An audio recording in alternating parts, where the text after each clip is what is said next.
Hey guys, so it's awesome to be here. Welcome to this class. Thanks for Geeks Academy for inviting me for this. Super exciting. And yeah, today we're gonna delve more into creating level art, what it really takes to be good at it, right? To excel at it. And yeah, without further ado, let's get down right to it, right? First off, I'd like you guys to check my connection. If you guys can hear me well, if you guys can see me well. Hello.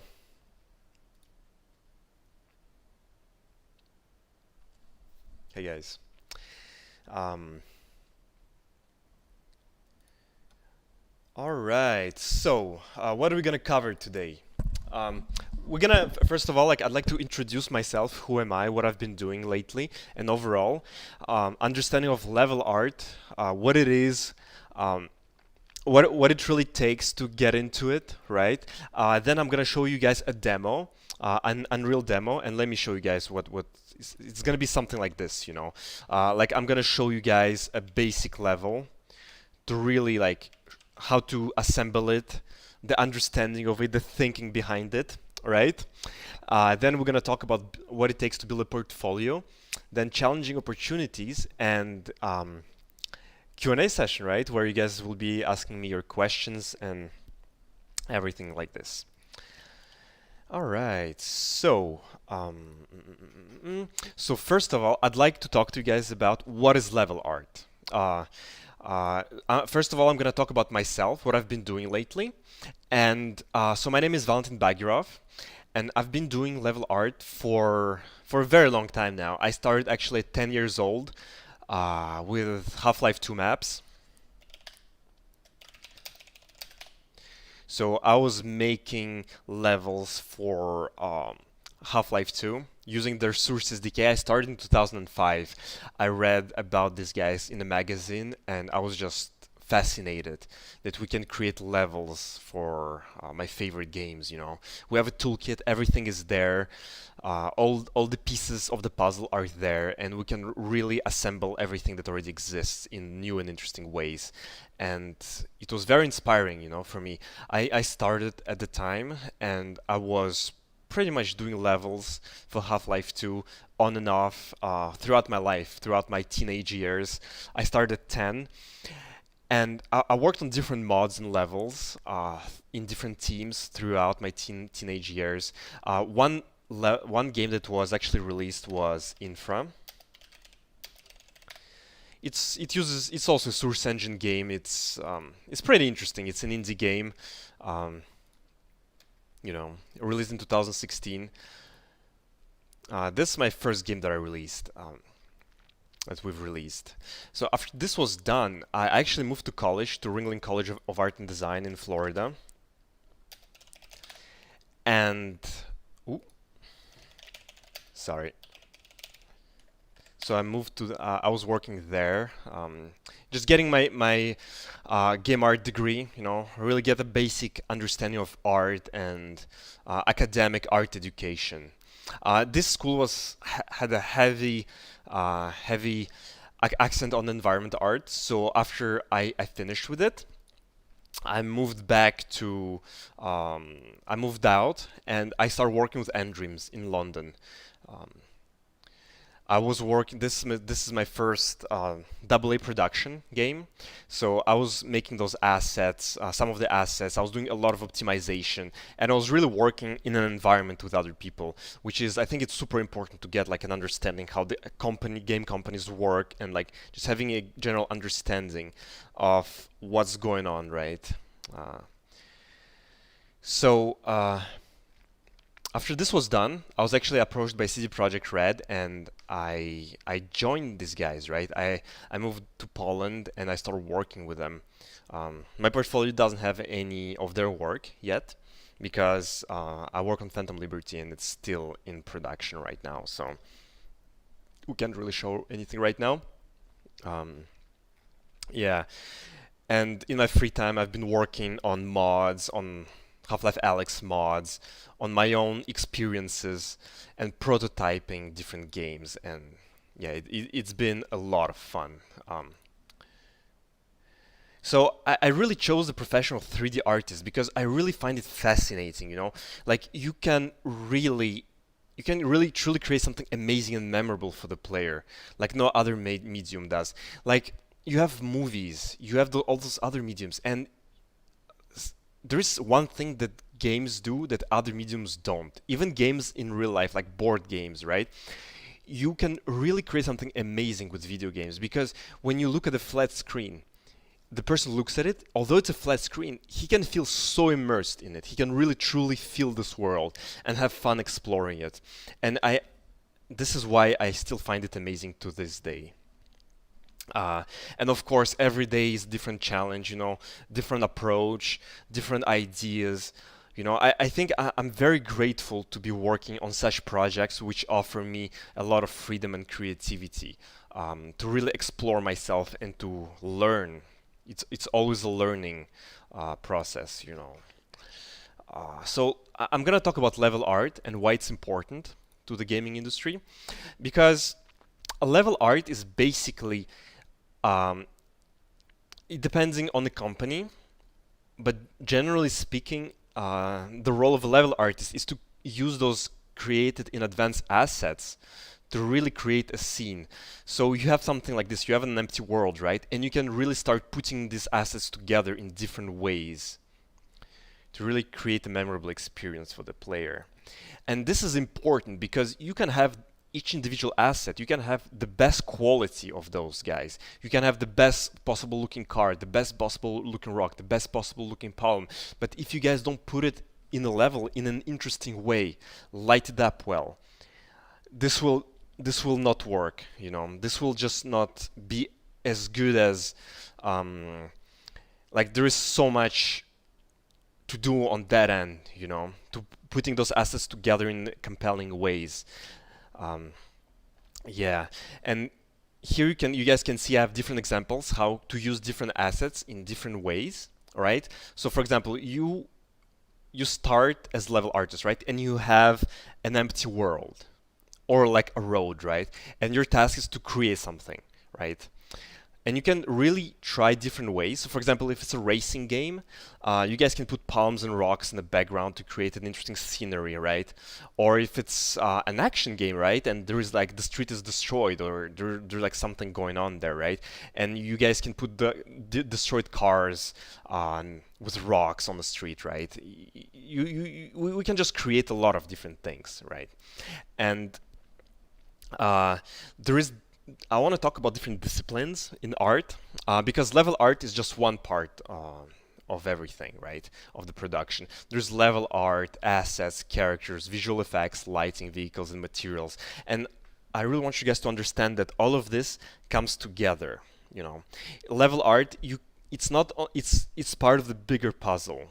You know, you have level design, which is focused on the game mechanics, gameplay design, everything like this. And art, there is uh, yeah, so art is just one part of it, you know. And I really think to become a master level artist, I think it really takes a few key skills, you know, because level art, it's art, right? And to be great at it, you really need observation how real life works. For example, you take a walk in the park and you see those leaves being in the corner of the road. You know, maybe those leaves were cleaned by a cleaner and they were put on the side of the road. You know, and those details like this, they really create a very believable world that lives and breathes. You know, you have those trees that are on the side, planted in an organized way. This also creates a feeling of organization, which makes it seem like this park was a planned action. It wasn't just like bunch of random trees. This was a very planned action by the architect and the organizer of this. I really want you guys to get in touch with your feelings. You know, when you look at a piece of art, how do you look at it? Like, what do you feel? You know, I think art is very powerful because it can really make you feel something that other things don't. You know, you really look at it and you see, like here, for example, I can feel this hot summer day. I can almost feel the sun hitting this girl. You know, it's very inspiring and very interesting.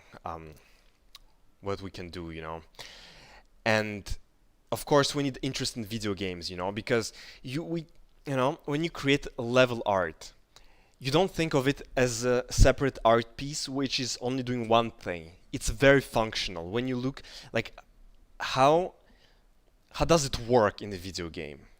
I really want you guys to think how this piece, how will this road, what's the function of it in the video game, right? For example. So I'm gonna go to the next topic.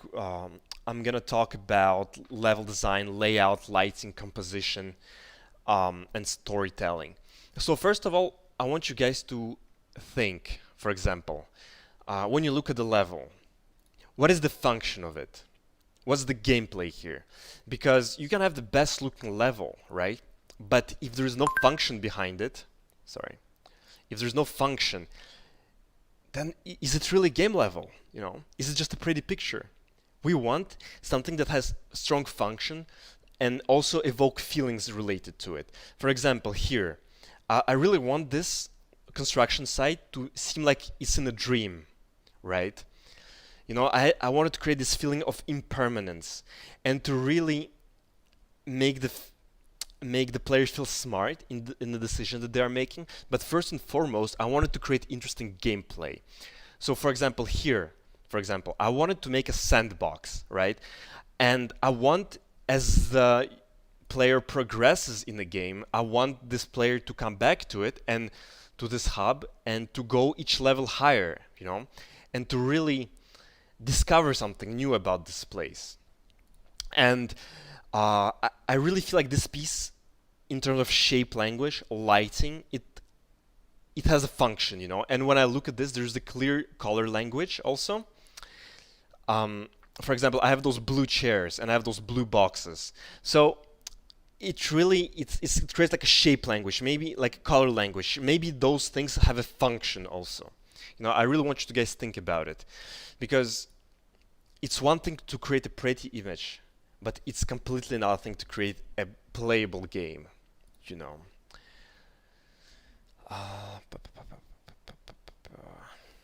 So here, for example, this is supposed to be a tech demo that I created to really show the demonstration, what's possible in VR, in the new Unreal Engine, and like, for example, here in this level, I want the player to go in this shack and to really explore it, look at all those different objects inside the shack, and visually it shows, like this supports it. The lighting here, it supports it supports visually the whole composition, because here it stands out. The lighting stands out, like it's blue. Everything is orange and this is blue, so this attracts the player. Like, what's going on there, right?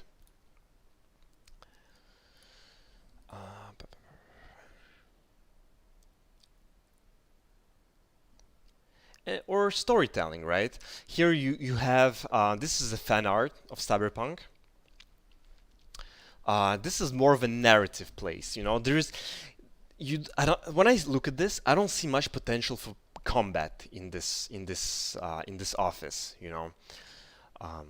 because there's not much cover. It's a very simple space, and I think here it's more of a question what narrative is going to be happening here. Like, the lighting is a little bit cinematic, I would say here. You have some backlighting going on. And here, this level, for example, it supports more of a narrative experience for the player. There's not much gameplay. It's a very small, closed space. No covers. I don't see boxes laying around which we can hide behind. So really think about it as function. What do you want to tell? What kind of gameplay is going to be in this level? And then art it up. Create art for it. We really need to, when you create a level, we really need to see what kind of, first of all, you need to think about the gameplay. Or for example, here, I want this is a fairly old level. It's over 2 years old, almost 3 years. And here, for example, I really want the player to go around those Christmas booths and to really explore them, Like, Christmas is You know, it's a very people-oriented holiday. And I really wanted to showcase it in this image. What's the spirit here?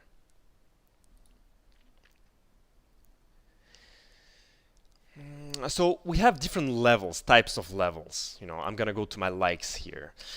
Different types of levels for different types of games. For example, you have Last of Us, right? Which is a linear game. And the level supports it. The level art supports it. For example, here, the function of this level. In the game, in Last of Us Part 1, you take a stroll through the forest after intense combat with Joel, and you talk to him. You talk to him, you get to know him a bit better, and the narrative really supports it. The lighting supports it, the art supports it. You know, there's a lot of detail here. You know, like the player can really walk through it and admire all of those details in the game. Really take a breath and to admire this beautiful sunset. It's a very calm time of the day, very emotional time of the day, and the lighting supports it. The lighting, the narrative supports it. Or for example, we have Call of Duty, right? This is a multiplayer level. And you don't have, look, if you compare this to Last of Us, here you don't have as much detail. But why? That's the question, right? And here there's a very clear reason for it. Because Call of Duty is focused, it's a very fast-paced action shooter. So if you have a lot of detail, the eye will feel very overwhelmed. If you run fast through an environment with a lot of detail, the player will feel very overwhelmed and not sure what to look at, what to register. You know, the enemies won't register as well and as fast if you have a lot of detail everywhere. So let's look at some other examples. You know, Cyberpunk, you have this hub, which is the afterlife, beautiful environment, and here you know, like it really supports the narrative, like the feeling of it. You know, when I see this, I really think this is the cool place where all the cyberpunks go to get gigs. Like this, you know, like they can look at this, they can sit on those couches. Those couches are highlighted with green light. They stand out from the rest of the environment. Everything else is blue. Those couches are green. You know, it stands out.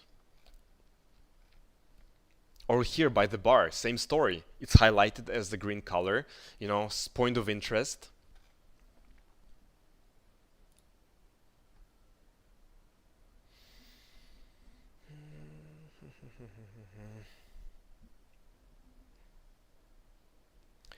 So, you know, multiplayer games, they have to be simpler, definitely. The art has to be simpler to really focus on the gameplay and the simplicity. Not only that, but simpler levels with less detail and just props and textures. You know, they can be run on like soft. They can be run on computers which aren't as powerful. This is also very important to note because we want, for example, Valorant to be played by as many people as possible, right? While games like Cyberpunk, it's very PC like it's, you know, they really want to showcase the graphics there. Let's put it this way. And here it's very gameplay heavy, gameplay oriented, you know. We want the readability. We want, you know, when we see this and you see a small enemy here, we really want to see this enemy as fast as possible, you know.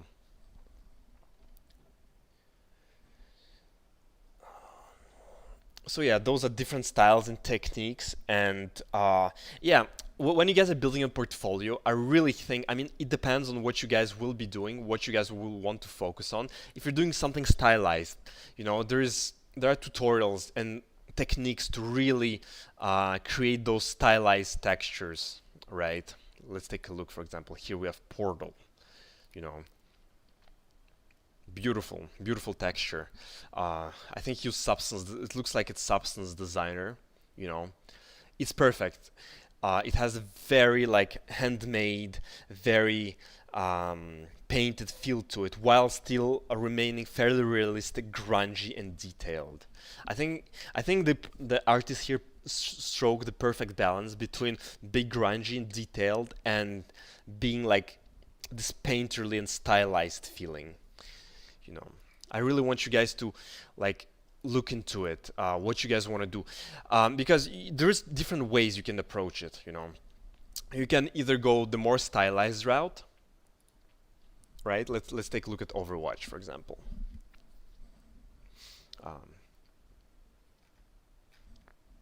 The more stylized route, or you guys can go into more realistic, style, you know, which just goes hyperrealism, you know, like a lot of details, lighting that accentuates the details and reflections. This is more hyper stylized.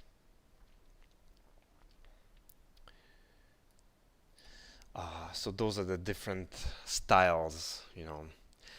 But I really think in games, I know that in games, it's all about function, you know. How does it affect the end player? You know, it's less about flashy graphics and more about function. How does it work with gameplay? Because games, first of all, should be fun to play, right? Alright guys, and now I'm gonna demonstrate how to create those levels, actually. I'm gonna be using Megascans. For example, I'm really big on Megascans and creating portfolio pieces, especially like if you're getting started. It's okay, if you're just getting started, it's great to have a fair portion of environments where you made everything from scratch, including props, assets, but I really want you guys to find out those techniques used to create compelling level art, you know, and lighting. All right, let's check it.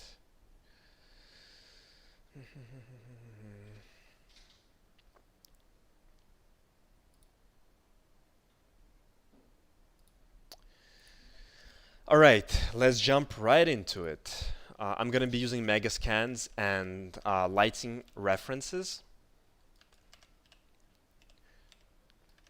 Okay, let's start from scratch. I'm going to create a basic level. So everything is here, you know, you have the sky atmosphere, lighting, you know, and this demo will last roughly an hour. I simply don't have the time for this webinar to really create something that's going to be end product, that's going to be playable, simply because of the time constraints. But I will show you some nice techniques and just tools in general to really make it work. So first of all, we have the default sky. If you're creating an outdoor scene, I don't want to intimidate you guys, but I think there is this really nice tool which is called Ultra Dynamic Sky. I can really recommend it. It's used in production in AAA games and AA games for that matter. It's a very nice, very believable sky atmosphere. Let's take a look. Let's take a look.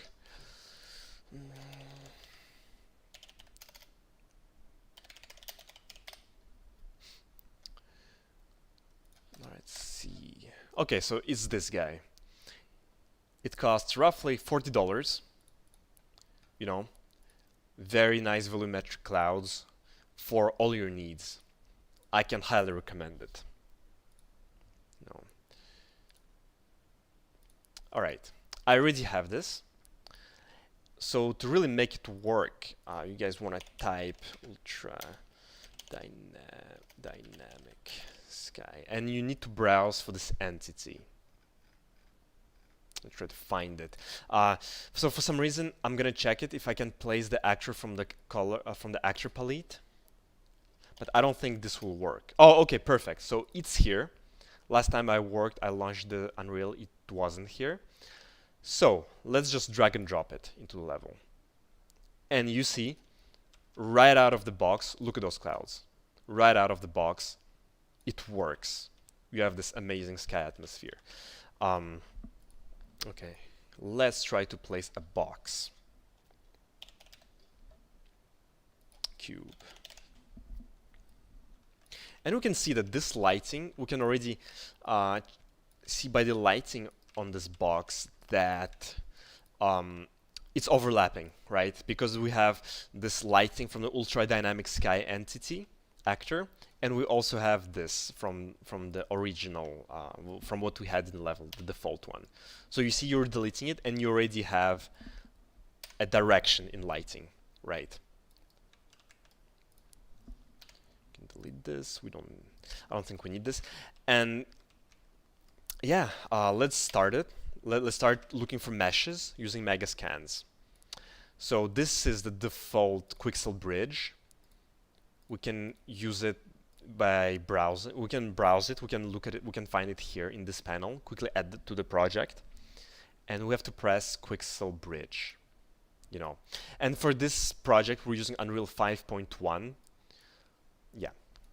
So let's see, we want to create, let's say, a very arid environment.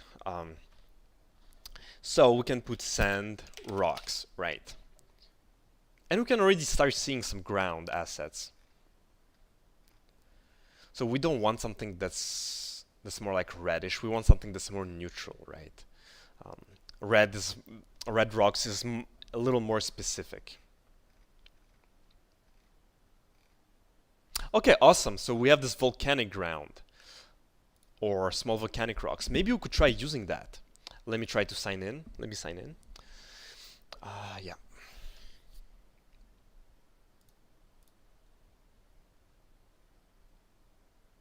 All right, awesome. Let's get back to it.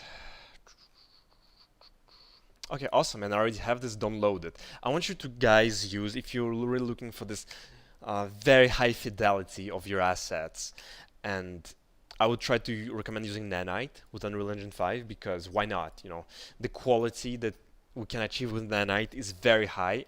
I can really, guys, recommend it to you. You know, like each of those rocks, it really casts a shadow, and I think this is great, you know. So I'm not paying attention to scale of the player too much. So like the focus here will be more on creating compelling composition and exploring some level art techniques. So this level is not going to be playable. I will not be able to run around it because I will need to create collision. I will need to really keep scale of the player in mind, because sometimes if you just make something way too big and you start playing the level, like the player will be here. It will be the size of the player, and those rocks will be like way too big. So I think keeping scale in mind in level art is super important. So we're just trying to see, right, different assets. Let's browse something else, right? We're gonna be using this one, but let's see some other assets which we could potentially use. So for example, this. Why I wouldn't want to use this asset? And assets are like those models that we can see in this browser. Those are assets. Or like sounds are also assets. You know, levels are also assets. Textures, each individual texture is an each individual asset. Okay, let's try it. It's loading, by the way.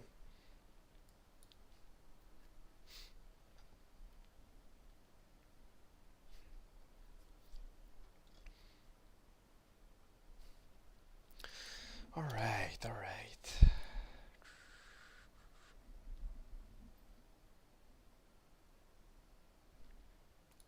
Yeah, it's taking some time. Yep, that's mega scans. It can take some time sometimes, right? Okay, cool, awesome. Okay, so first of all, we have this asset here, right? I really want you guys to really think and to try to rationalize why something looks good. Like when you self-talk is pretty much like how you're going to be learning a lot of it, right? So for example, you have this asset, right? And the reason why it doesn't work with this is because with this particular ground is because first of all you have this sand here, which is brown. This looks like a sand touched by water on the shore, and this looks more like a rough sand, you know, like it could be like, well, it's volcanic sand, right? and it's just fresh touched by water. So those two don't match together. We can also check the albedo values, the unlit, and we can definitely, it clearly says here that those two, they don't match. You know, you have those two different colors and they don't match.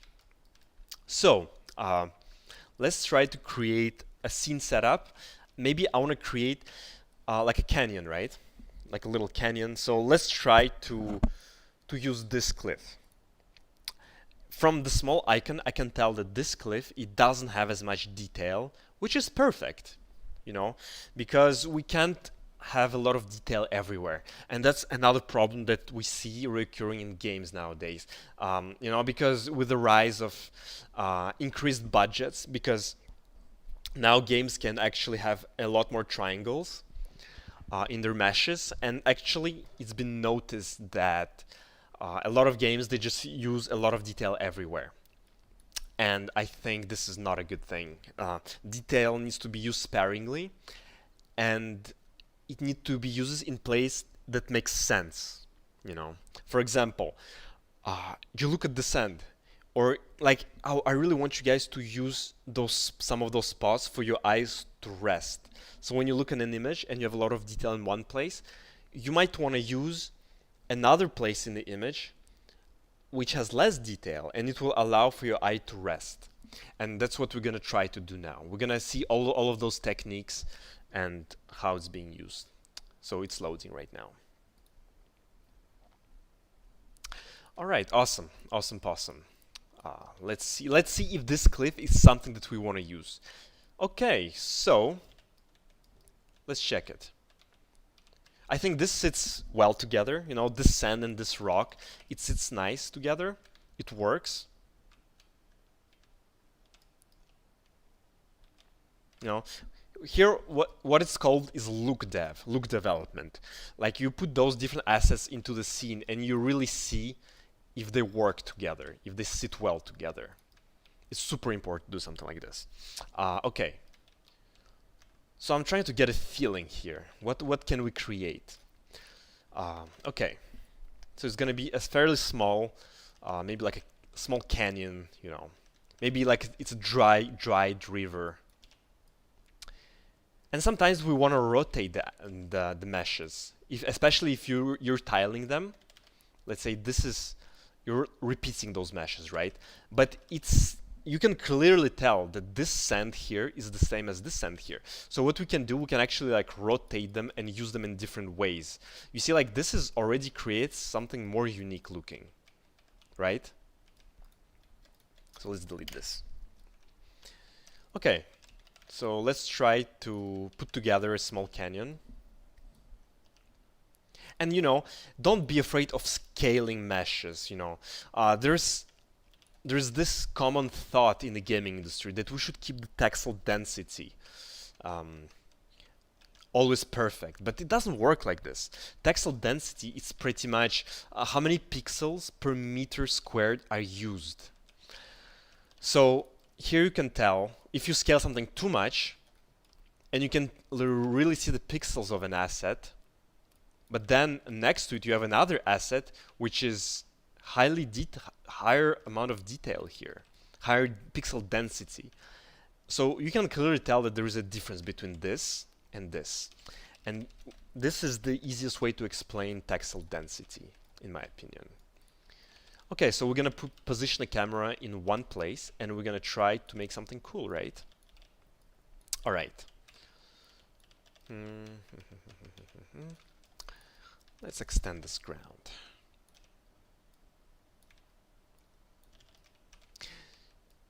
And when creating a level, I really want you guys to also think about performance. So for example, we cannot extend this for too long.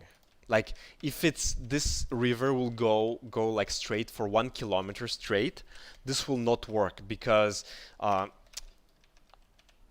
everything will be rendered, right? We want the river to have curves, to be curvy. So when you're in one spot of the river, actually the easiest way would be to actually put it together like this. Awesome. I think this already looks decent, to be honest. When I see this, I see potential, you know. Of course, it has to be pushed as far as possible, right? But I think it's important to see the potential in the image when you first starting, right? So now it doesn't work because it creates like a mountain, right? I think we're gonna be needing to use another mesh here as well. Maybe we could use something like this. Let's see. Nope, this definitely doesn't work. We will probably need another mesh. So let's try this. Let's try this one. And when you're creating levels, I want you guys to strike this perfect balance between how many different meshes you're using and the visual variety that you can get. Because it's also important to keep in mind that when creating a level, you cannot be using too many different meshes, a wide variety of meshes, because each individual mesh is actually stored in memory when you're playing the level. So the more meshes you have in memory, the slower the lower it's gonna affect the frames, right? The frame rate of the game. No, this has too much detail. It feels too noisy. It doesn't feel coherent between this and this asset. Like they just don't sit well together. I also see some issues with scale. This asset seems to have too much detail.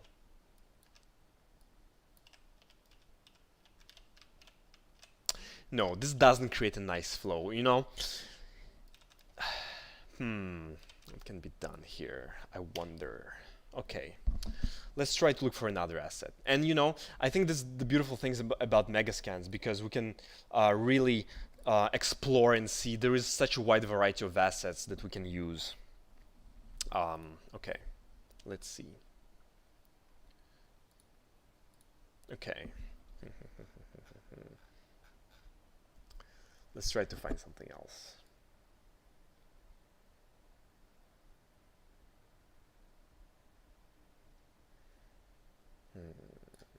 Rocks, cliff. Let's see, cliff. Because we're starting with cliffs, so... Nope, no orange ones.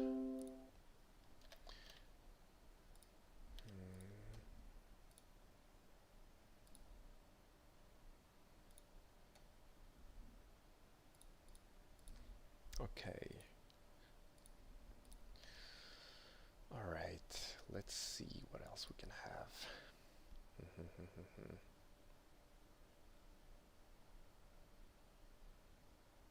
Okay, let's try this one. Why not? It looks like it's fairly consistent. It looks like it belongs to the same set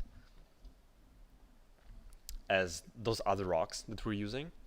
So that's exactly what we need. It's loading.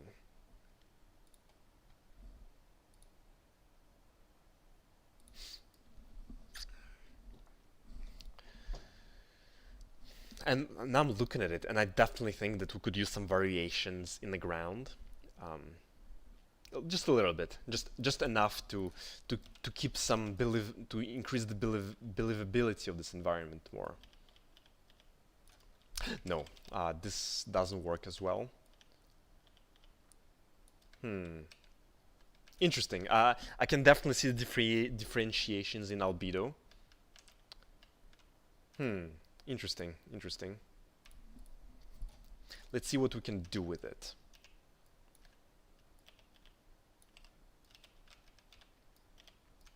No, this doesn't look believable. You have this massive rock in the middle. I haven't seen something like this in actual rivers. And I want you guys to also look for reference, you know, especially if you're getting started. I think reference is super important, right? Because you can really observe those details of the environment. And you know, we see this river here from this perspective. But that's not what the player will see, right? The player will go simply like this here, right? Okay, I'm not a fan of this asset the more I look at it, so we're gonna try to use this one. Let's see what we can do with it.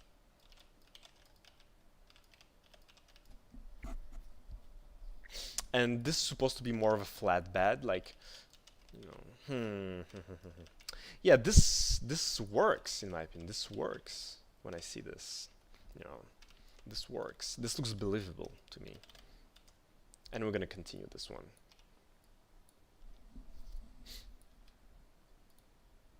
Okay.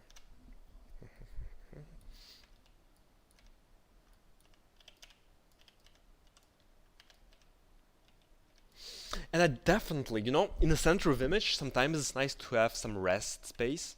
So when I look at it, you know, this is this point of interest, right? Right at the moment. Because your eye just goes from here, it slowly goes there. And I just feel like this would be a nice space for a rest.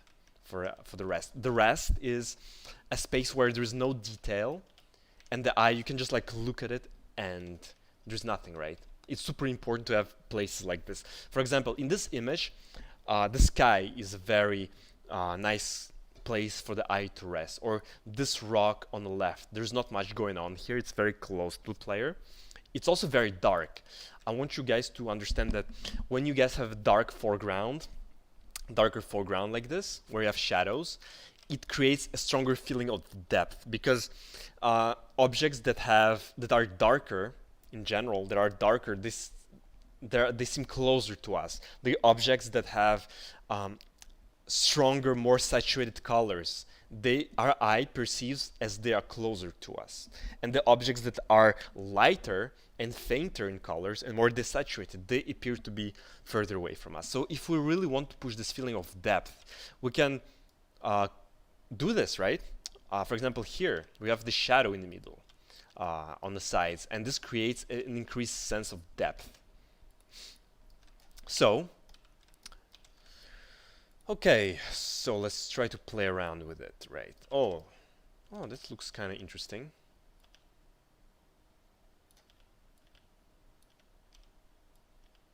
You know, and when you're creating a level, for this demo, for this purposes of the demo, I'm only looking at it from one perspective for the most part. But when you're creating a level for a game, it has to look good from all directions, to look like good from this point of view, from this point of view, you know. And this is why it becomes super important. And it's something that comes with practice also.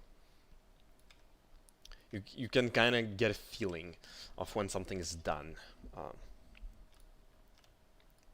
Okay, awesome. We have something. We have a start, right? Okay, let's try to play some palms, because there's not enough variation here, you know. It would be nice to have more visual variety to create this real believable world, because right now this might as well be another planet, right? From what I can tell, there's no vegetation. The ground doesn't look as believable. We need to increase this believability. Okay, and I have this tropical foliage asset pack. You know, don't be shy. You can always use packs on the marketplace, or you can create your own. So let's see what we can have. And right off the bat, I can tell that this palm doesn't fit here. It doesn't fit like this biome, I feel like. This type of rock, I've never seen this type of rock in a place with those palms. So we can definitely see what else we can have. Needle palm, maybe another palm, something.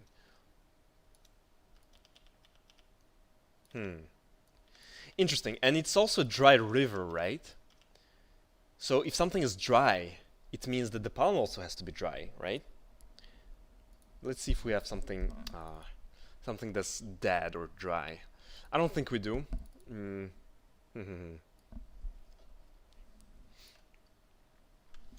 So maybe we could actually add palms here at the bottom, you know.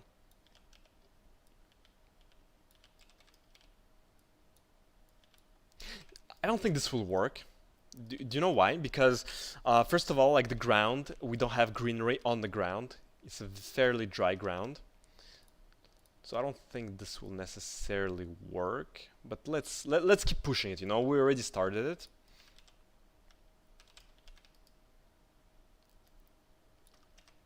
Let's try. And Let's try to add different palms because this one is very detailed, and I want to see if I can do something that's a bit less detailed and more calm and rest. Let's let's see if we can actually maybe incorporate some smaller plants to increase believability. You know, it's nice to have those smaller plants on the side because it's a very like small asset, small model, and it just we can use it sparingly also. It doesn't take up too much space, so we can use it here and there to kind of break up those long lines and to kind of blend this asset, this rock asset, with the ground. We can use those smaller palms. So let's see. I really wish those palms were dry though. This would definitely work. This would sell to me better. No, this palm here just does not work, unfortunately. Okay. What we can do here, I think if we have some small plants growing, it would make much more sense because the bigger plants need bigger water supply, right? So I really think adding those different small plants would work in this case.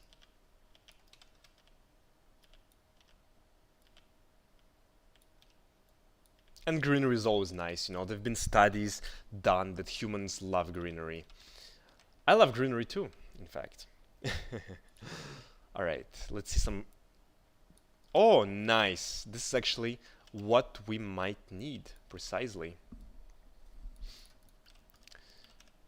Nah, this is just becomes too noisy. And what noisy means is when it becomes too detailed to the point where you look at it and you don't understand what this is. You know, from far away. I think the key from in games is to understand what something looks like to really have readability. Readability is to basically understand what the object is, and it has to be readable from far away. Because if it's readable from far away, then it will be also readable when you move around, look around the environment. It's super important for the player to understand what they're looking at. And as we can see, those green plants, they don't fit well with this ground. So we're going to remove them.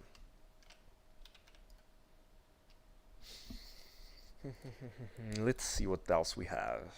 Maybe something that's bigger, actually. Or something. This looks like something that would work for a side, like as a side plant. No. I think I have an idea, you know? And let's try it. Let's try it. Maybe I want to have a palm in the middle and have a lot of plants around it. So maybe it's the only plant that grows around it, around this place. Oh, is this a dry palm? This looks pretty dry, to be honest with you. Let's see the albedo. Yeah, this looks drier and less greens. This is perfect. This is actually what we need. Let's see some other plants from this set. Nah, this is too noisy. Okay. Maybe we can make it smaller.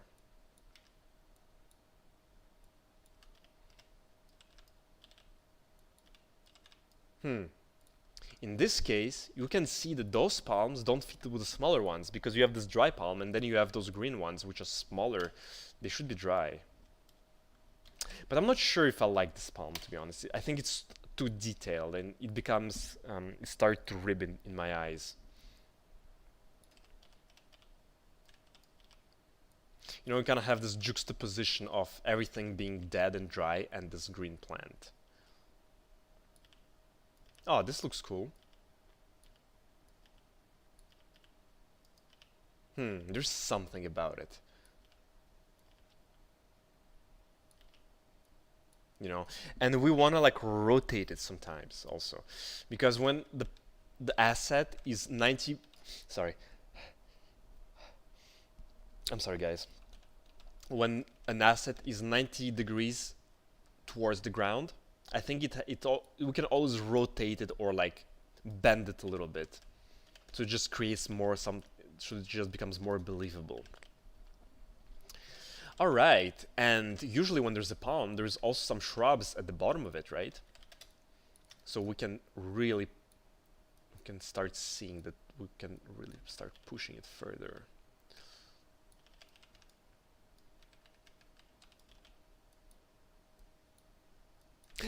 I know I said that I'm gonna create like a dry riverbed. I mean, this scene doesn't look like what we saw in the beginning, what I showed you guys, but I think it's important to always experiment and to really try different things, you know? Because sometimes when you try something new, you come up with an interesting solution, right? That you wouldn't have otherwise. Let's see if I can add another palm over there. And I'm using the same asset, you know, memory in the name of memory preservation. All right, let's see. Let's see if something like this would work.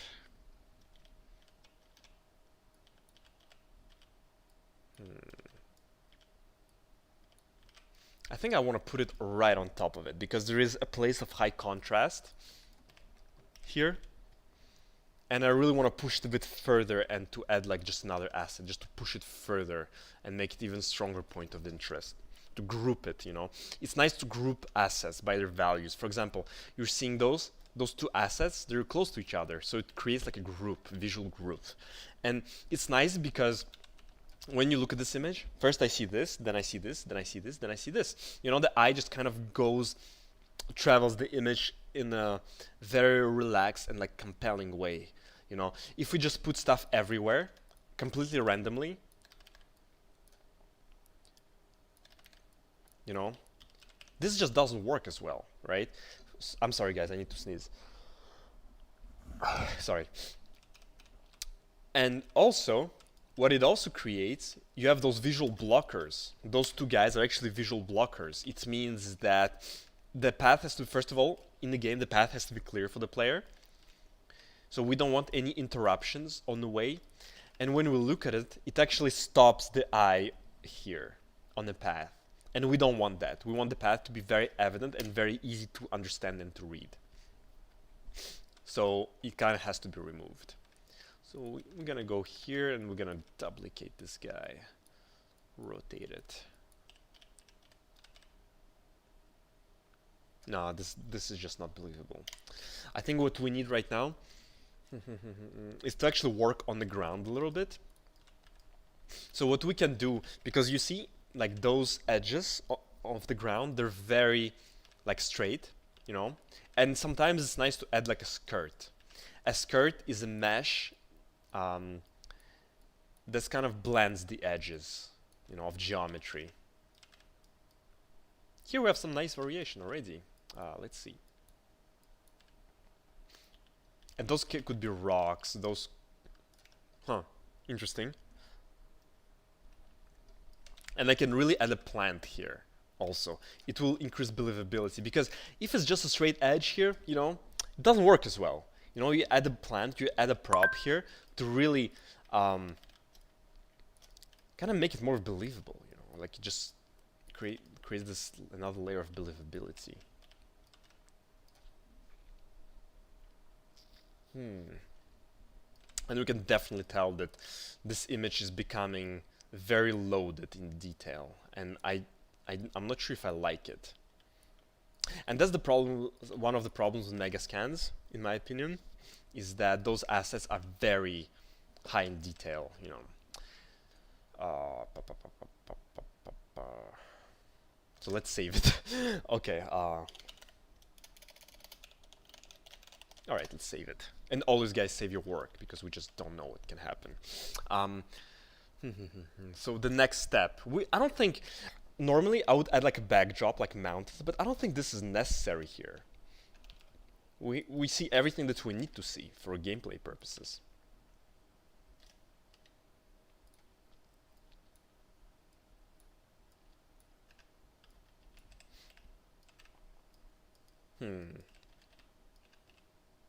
Do I like this? I don't know. I don't know if I like this, to be honest. I liked it when it was flat, in a way. It just, because you see here, when you create like an increment, it also kind of goes to show that you can maybe climb out of this. But those of this river, but those rocks, they clearly, when I look at them, I don't think I can climb them, you know? Like, they have very distinct visual language, which tells me that you cannot climb this. This place isn't accessible. So when creating like those skirts that go super high, it kind of gives me the idea that I can maybe get out of this. Like it creates this interference. Do you know what I mean, guys? So I think it's nice when it's like flat, and it's also more simple in a way. What else I can do here?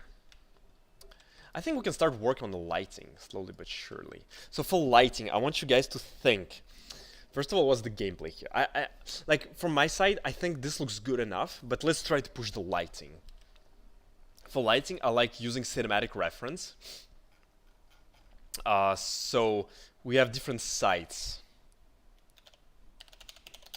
for this.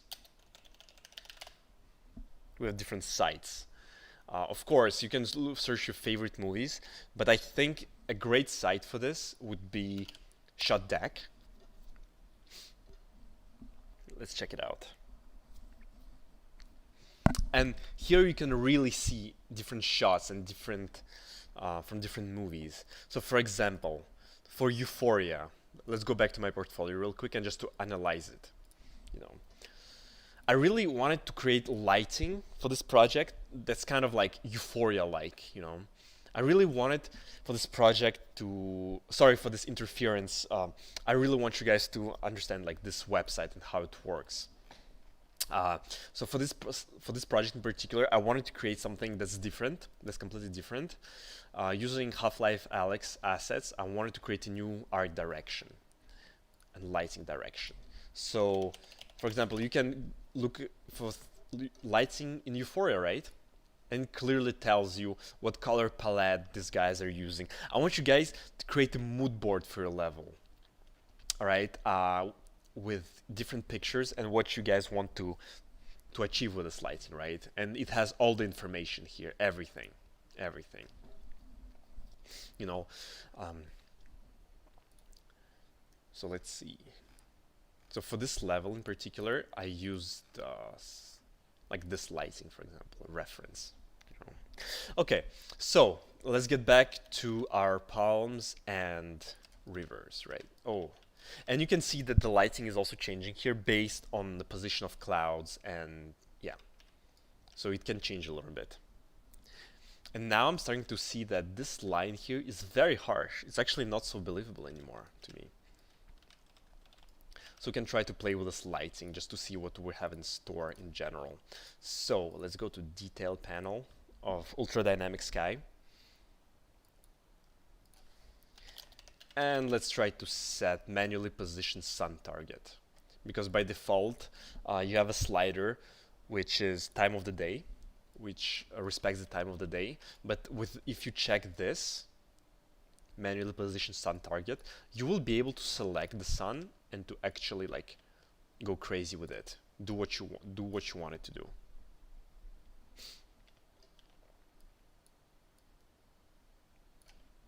Oh, this looks kind of nice.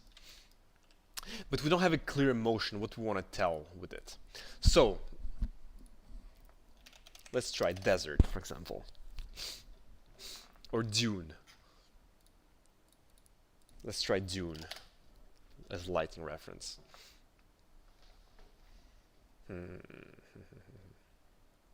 I don't think this is cool. This could fit potentially, but I don't think this is what we're looking for here. Let's try desert palms. We actually have Palm Springs. All right, that's cool. You see, but here they have like another element which is man-made, and that's why they can use a color here. You know, for us, we're gonna have to be more discreet with our color palette. What can we do here? Maybe we can put a crate in the middle even as a point of interest, I'm thinking. Or like a man-made prop. You know, and when you're working, don't be afraid to just jump from topic to another and work on everything at the same time, whatever you feel like working on. Okay, so let's see. Ultra dynamic sky, level prototyping. What is this? Meshes, foliage. No, this is not that. Tropical foliage, level prototyping, construction. Okay, this is perfect. This is what we need.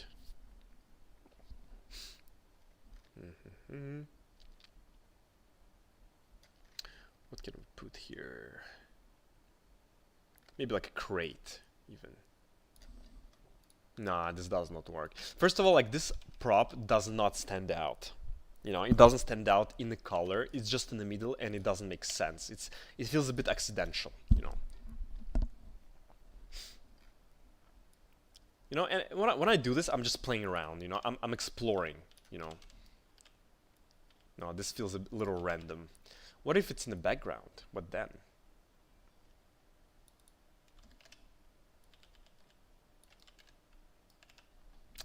It also feels a bit accidental because there is no other human man-made assets.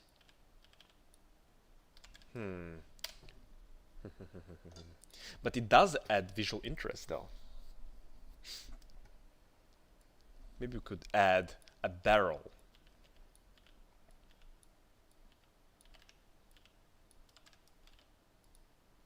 Again, visual blocker, you know, what we discussed. It cannot be in the middle.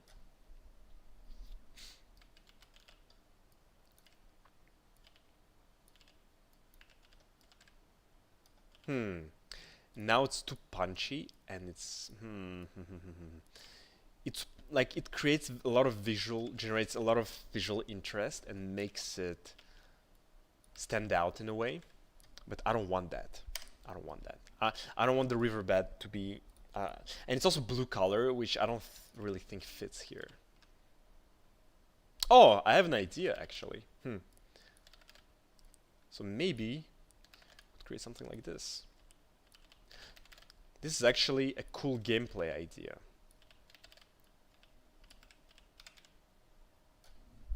You know, when I see this, this could be like a Fortnite level for all I know, especially created with those new tools these guys created, right? And maybe you need to shoot down those barrels. And now this takes this level into a whole. This takes this environment to a whole nother level because now we actually have a gameplay idea here, you know. And this is cool because those barrels, they stand out in the shape language, in their color, in their meaning. They completely stand out from the rest of the environment.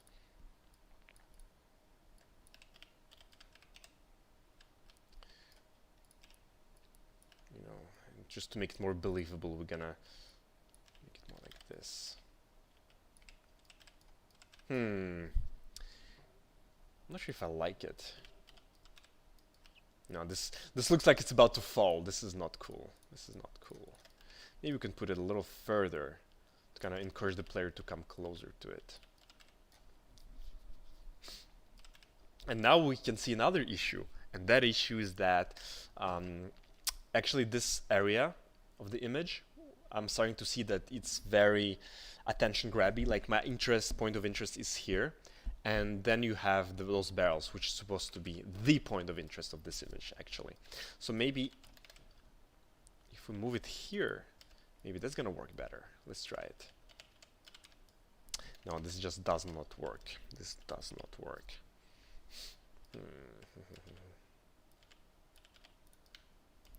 What if we put another barrel here? What then?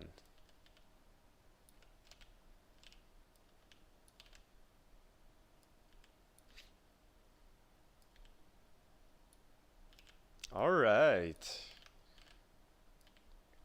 You know, and always use, you know, make sure to always rotate it, flip it, you know. Don't just put it here like 90 degrees angle, you know. I don't recommend doing this. You can achieve so much more by really like blending it in a way, you know, like with the environment.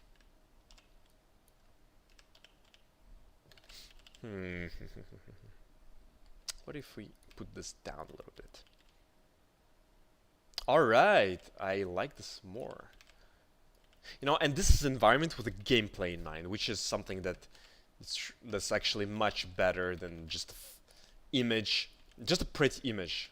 Like, you know, when I go to ArtStation these days, I see a lot of it, and I think it's just nice when we have actually like a function behind this and an intent.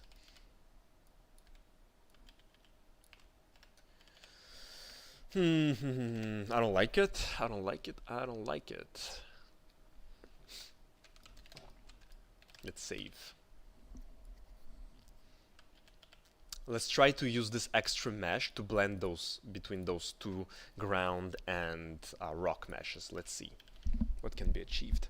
You see, before it was nice because you actually have some rest space here on this rock, which is super invaluable sometimes, you know. Let's see if we have some rest space on this asset, which we could use. Maybe this here.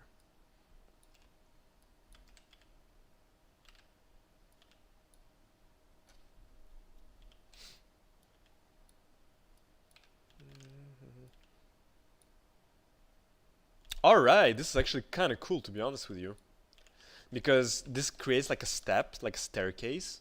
So you go here and you can actually go up and like do something with those barrels, which is kind of cool.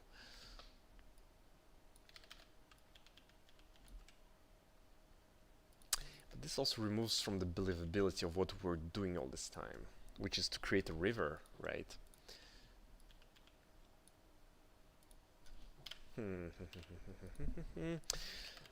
Let's try something.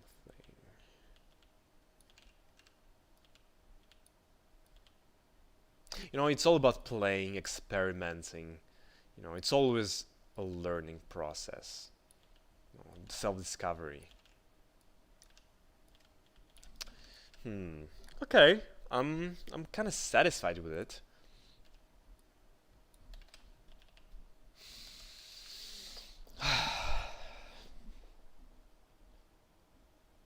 You know, at this point, I probably would want to take a break of the environment just to have a fresher eye on this.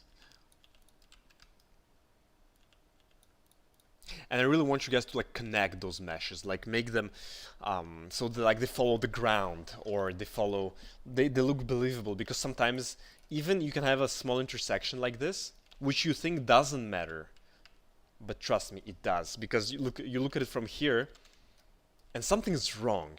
Like I can see something is wrong here, but you put it up and it just looks that much better. It looks more like believable, right?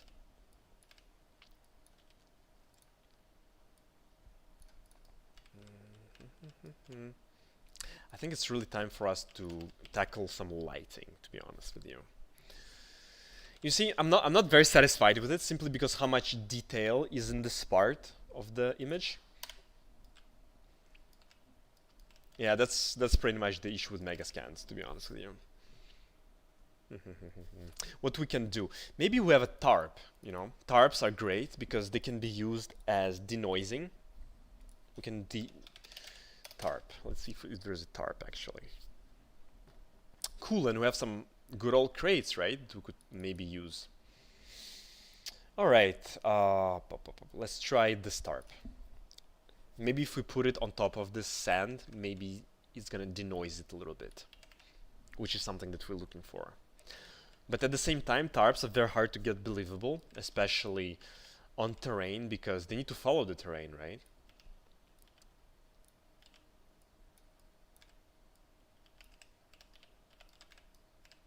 No, this doesn't work. This blends too much, it needs to stand out more. It feels a little chaotic in my opinion.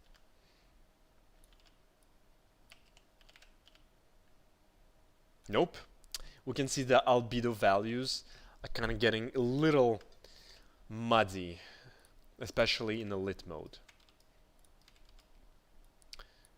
Let's see what we can do with this.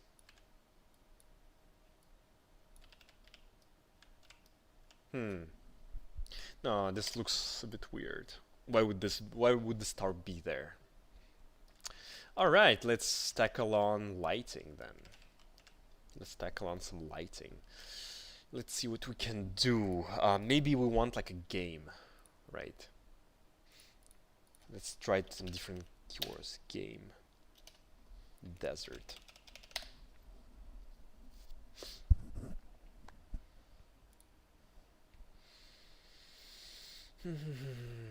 So they're playing football, so I'm not sure if something like this would work. I'm not a fan of this sandy orange look for something that what we have.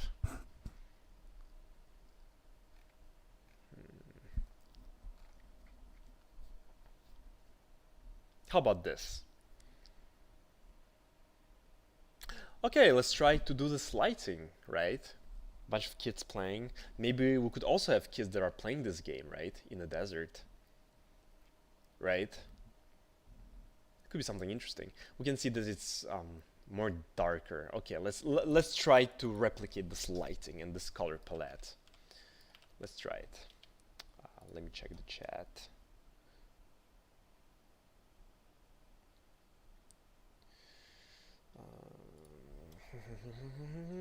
Okay. So first of all, we wanna go from big to small, right? From the big picture to the smaller details. So what I can see here, first of all, we need to set up the sky to be this color and sun direction, right? And then we can go on and do the post-processing. Post-processing is really setting up those colors. So first of all, I see that the brightness has to be adjusted.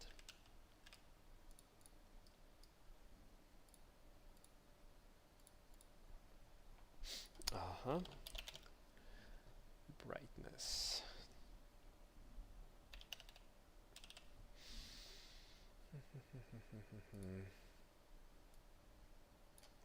Overall intensity, is that it? No.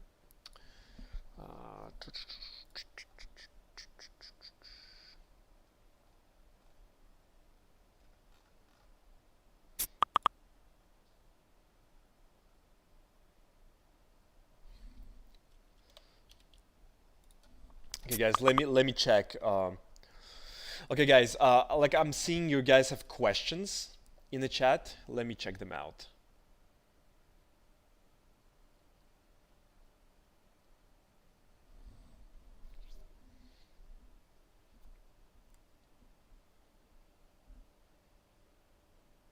I'm reading your questions, guys.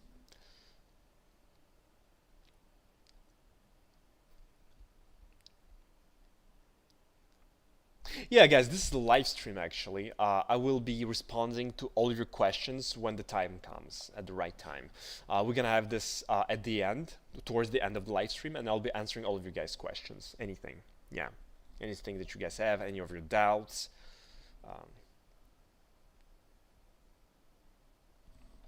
All right, guys, so let's get back to it, right?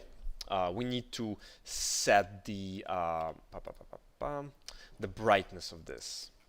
Time of the day, color mode, fog, and overall intensity. I'm wondering why this is not working. It used to work. All right. Saturation, direct balance.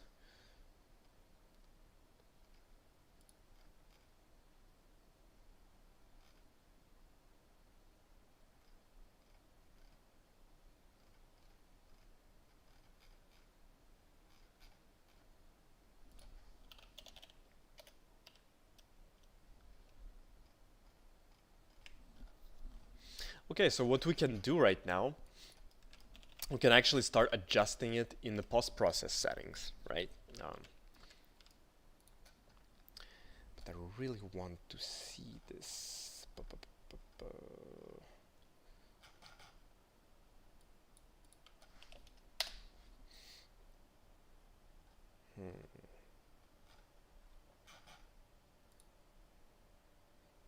Yeah, I'm really wondering because this used to work in a way, but now it doesn't.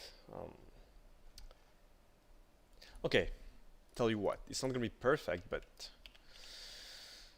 let's try something. Let's try to, first of all, let's make it darker.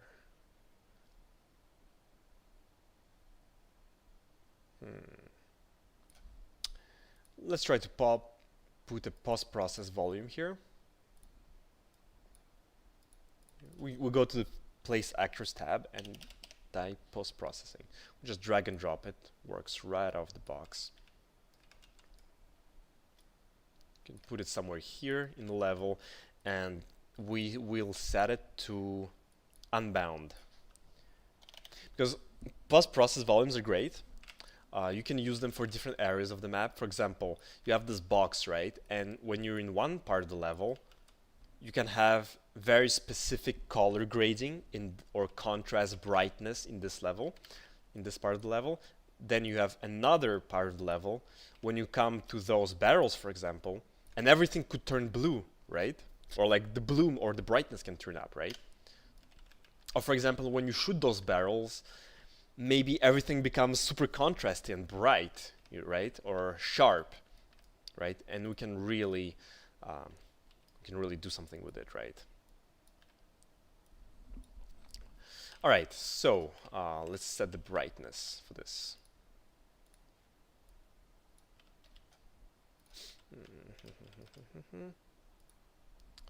All right. Or let's do color saturation. I think the way it works is actually you need to adjust the saturation a little bit.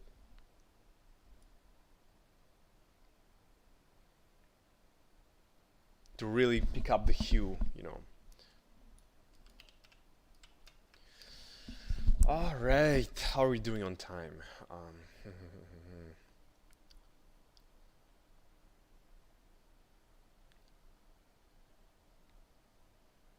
All right, guys, I'm actually gonna wrap up this demo and I'm gonna go back to your guys' questions.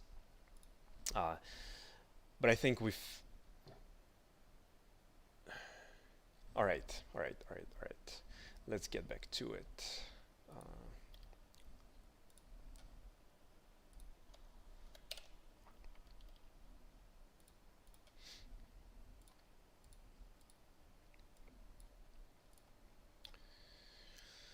All right. Sorry, guys. I have some technical difficulty right now.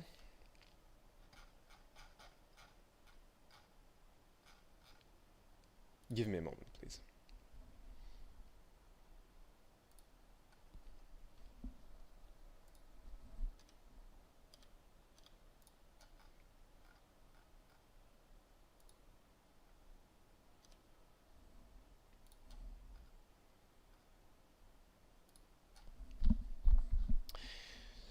All right.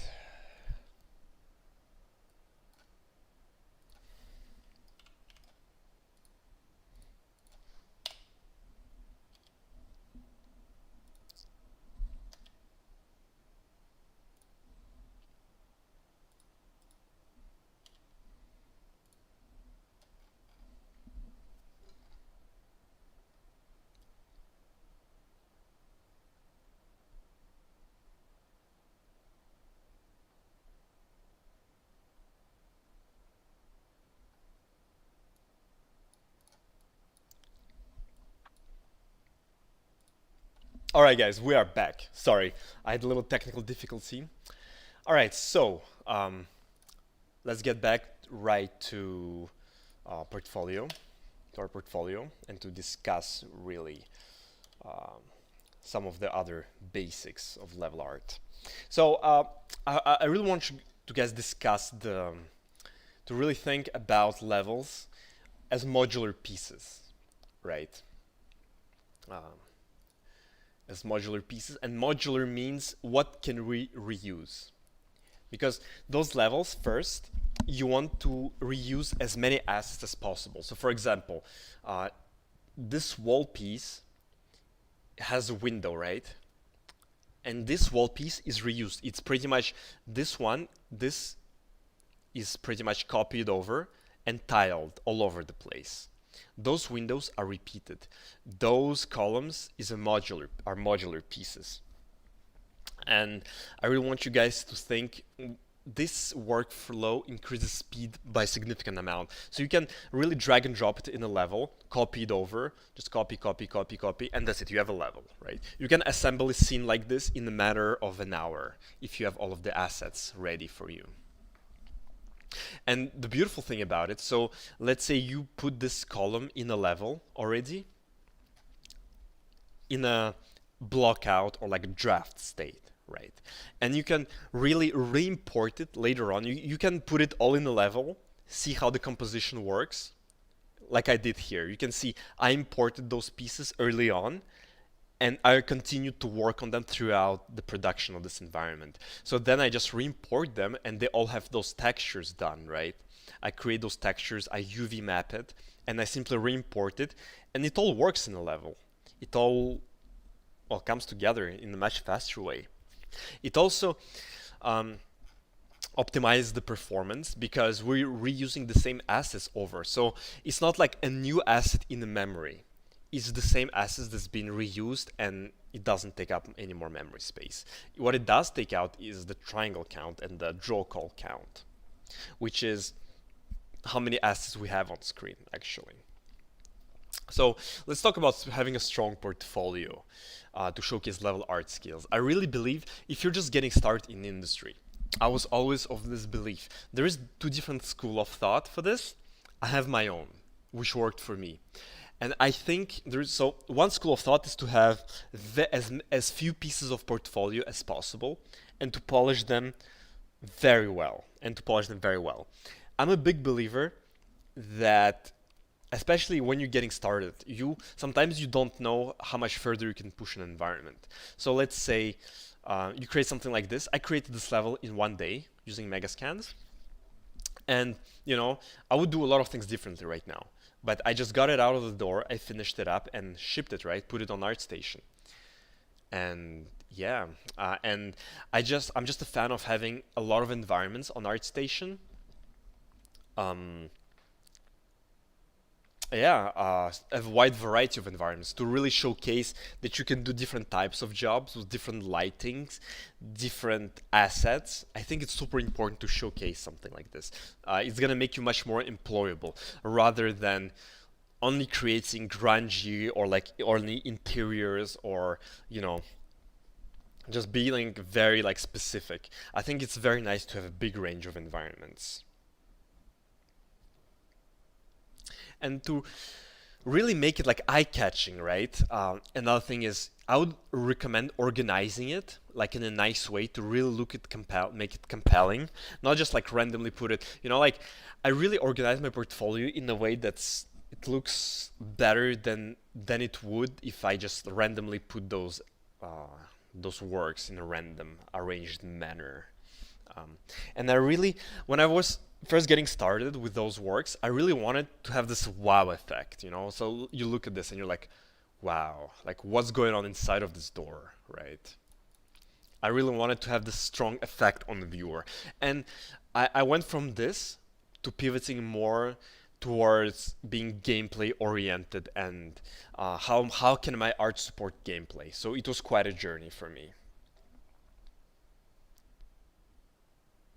And to really showcase the recruiters your thinking process, I think it's super important to actually show GIFs of the progress so you can really show your thinking and you can really explain to the interviewers what was your thinking process and how you're actually working, because it's one thing to work from big to small, and actually recruiters like it. They really see your thinking process and that you care about the big picture, because there are sometimes instances where people just start off with detail, which I don't think is the right approach from my perspective. I think we should first of all solve big composition problems and ideas, have this from higher vision to smaller details. It's really important to showcase that you work from big to small, I think. Yeah. So just, you can include some videos in your portfolio. That's definitely a nice thing to have. However, if it's too much for you, because a video is a little different, because you really need to put it together, those VFX, those montage, this lighting, it really has to work. So it can be a little intimidating for some people at first. I know it was for me, for example. I had to learn sequencer. So don't mind it too much, but it would be nice to have like videos of your work also. to something like this, something simple, just like fly through to really showcase the space. It's really those videos, they really create a sense of space, and I think it's something nice to have in your portfolio.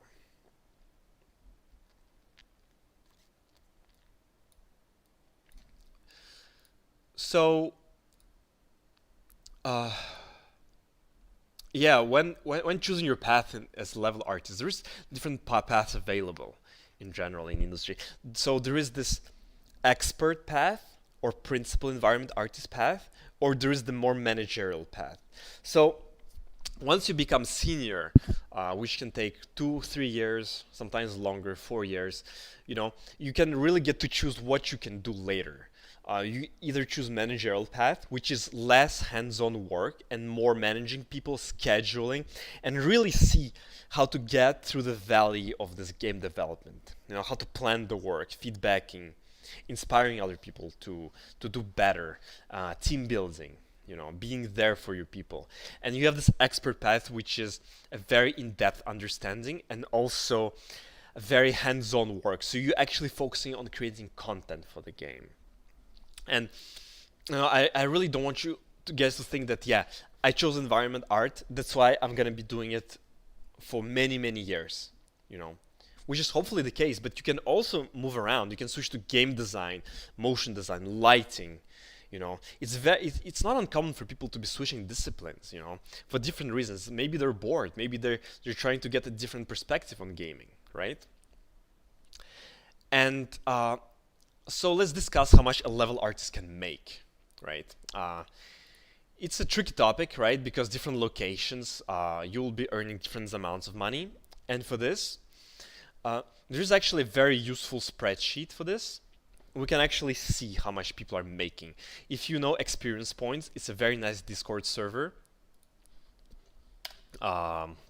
And people have been posting online anonymous surveys, how much they're making. So if you just search up spreadsheet, you go here, you can see, this is super useful to kind of see the ballpark, to making sure you're not underpaid or overpaid. You have clearly the time and date where it was, the job title, seniority, years of experience, everything, genders, locations. I think location is super important to also understand where you stand, the benefits, everything, and this one in particular is getting updated pretty frequently, to be honest. It's like, you see, this is recent, that's 2023, and this is 630, right? So this is literally last month. Okay, great. And if you want to know the cost of living in the area, because oftentimes job hunting, you will also be needing to relocate. This site is absolutely great to see what's the cost of living like, and to compare actually between the cities. So let's say you have Warsaw, right? And you can really compare it. You want to compare it to, let's say, Paris, right? And we have everything here. Consumers price in Warsaw lower than Paris without rent. And you can see like really an in-depth breakdown. I think this site is super important. But in general, like as a mid-level specialist, I would expect someone to be making in Europe like 2,500, $2,500 dollars. As seniors, some strong seniors can make like 5,000, or leads can make $5,000. And it only goes higher and higher, but in different companies it works different. There's different brackets, but I know that if there's different companies, right? And sometimes the curve is like exponential. So let's say you're a mid-level specialist and then you become senior, and then it's like very steep, it goes like much higher all of a sudden, right? Yeah.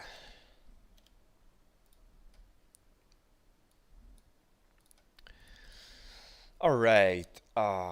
So to really land a job as a level artist, like any skill and any experience is valuable. If you're really struggling, I really suggest you to work on those free projects, to really showcase your drive, that your drive to do games, even, join those game jams, work on those mods. For example, Half-Life Alyx is a great starting point, or like those Counter-Strike maps.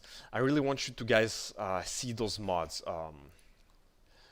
Let's see, there is workshop.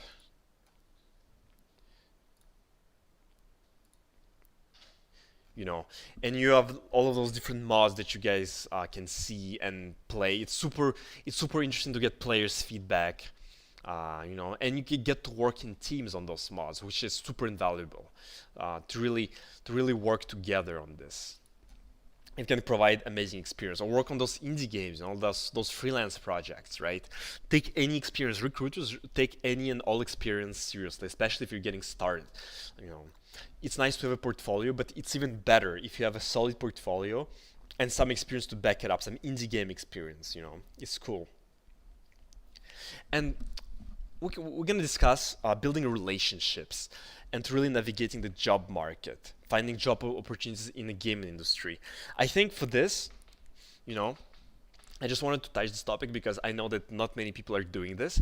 But don't forget, guys, there is ArtStation, there is Discord, and don't be afraid to approach professionals with many years of experience.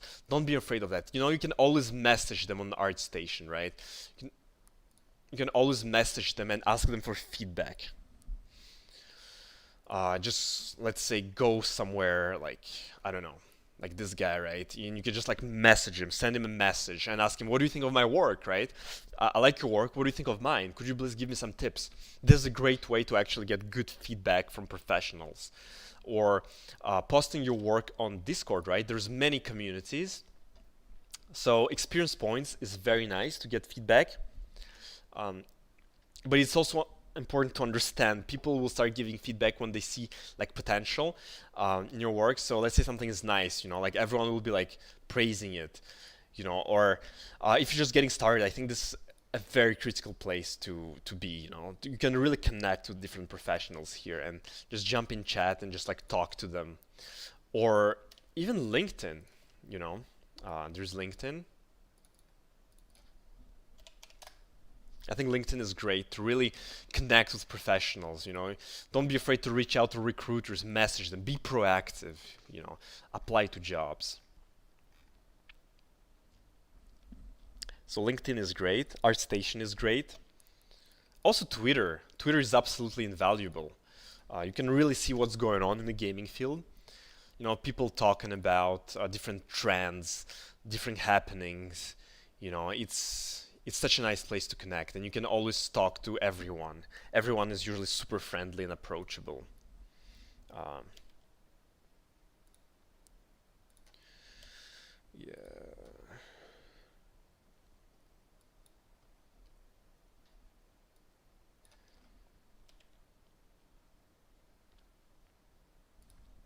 All right, guys. So there will be a time for Q&A questions, and I will continue this webinar right after your Q&A questions because I'm sure you guys have some of them, some things to ask me. All right. So let's see.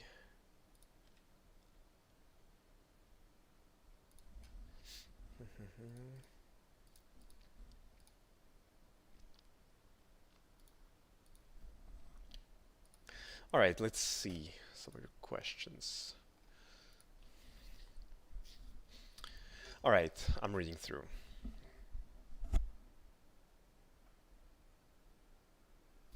As a level artist, okay, Normad is asking, as a level artist, do you have freedom over the design or is it iterated by the level designers? So how it works, you will actually, at first, there's a very high chance that you will receive a gray mesh, or how we call it, a blockout from level designers.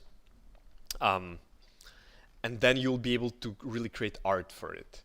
You know, at different stages in production, sometimes you will already start creating art for it, and then the level design will change, right? And for this, you will need to start adjusting for it, pretty much, adjusting the art for the level design. Sometimes there is some game companies which you can also do level design, right? If there's a big open world, you will also be able to level design for it a little bit, create those covers, create those spaces, right? It all depends on the company. For example, some companies are very strict. Sometimes you have to follow the level design very strictly, so pretty much one to one. But some game companies, you can go crazier. They're more flexible with what they're doing, pretty much. Okay.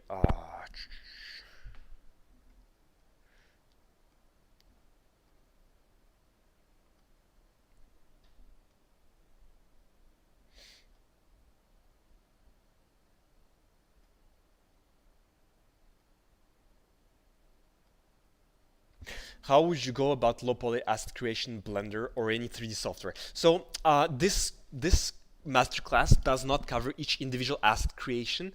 However, I can talk about how to bring all of those assets in a cohesive vision of a game and to make it gameplay friendly. There's other courses for that. We will not be covering it, but it's to touch the topic briefly. Mm, it's just basic. You start from a simple shape, like a box, and you just start building on top of it, right? Drafts, alphas, betas, just progressing, texturing it. This is just kind of roughly talking about it, but I'm not super familiar with like asset creation per se.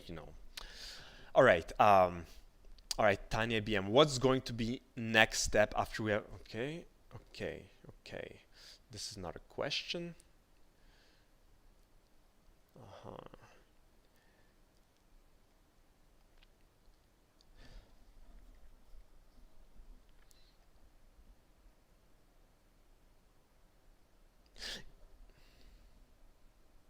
Is Blender good enough to get into the industry? If not, what software would you suggest? Blender is great. I can recommend either Blender, Maya, 3ds Max. Companies will accommodate for you. If you're, not all the companies will accommodate per se, but if you're asking about Blender, I think this is a great place to start, definitely. Blender is great. It's free.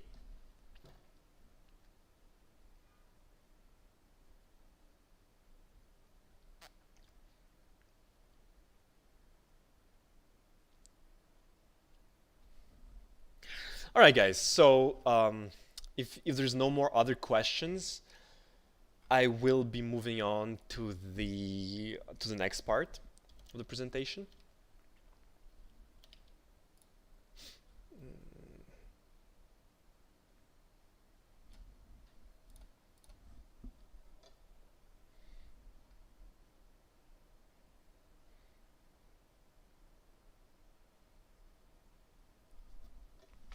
All right, so let's talk about new technology, emerging markets, new platforms, new genres. I think it's amazing, because I personally have this belief that we're only just discovering what games are like. There's so much potential to be seen in games, and once in a while there is always like this new genre that comes up, and people just go crazy for it. I really think the key here is to keep it simple. Try to come up with a simple solution to complex problems. Back in 2017 you had like this new battle royale genre. Like there was something else. Everyone, so many people are playing it still. Or let's talk about AI, for example. I think it's super important to stay on top of what's going on in the industry, anything that's happening. Because, for example, like you have this new tool which is AI. I believe if we're not going to be people that are not going to be using it, there might be issues with that. Then, I really hope nobody's going to left behind. Let's put it this way. I really think that we shouldn't be afraid of new technology, and we should be using it to our own benefit. So always stay on top of everything. Look what's happening, new techniques, new modeling techniques. Everything. So to summarize, guys, I really want you guys to think of the most key takeaways of this presentation is to really think of level art, not as just a piece of art, right? But first of all, you're making something for a game. You're making a game level, and I really want you guys to think about the function of it. Is it it has to be fun, it has to be compelling, it all has to come into one cohesive vision. you know. And as a level artist trying to build a portfolio, think of a game mechanic that could be interesting and create a level around it. I think this is a great place to start, you know. And you know, just being a level artist is not the end destination, you know. You can always move around in games industry, you know. Yeah, I think it's a great place to be. It's very challenging, but it's very worth it at the end of the day, because we truly do something that no other medium can do, and we get to inspire um, players and other developers to really explore themselves, you know, their own creativity, their own minds in a way, you know, because they learn something about themselves, right, from those games. All right, guys. So I wanted to thank you guys so much for coming to this stream. Uh, yeah, yeah. Please join our Discord, Game Dev Punks. Check it out.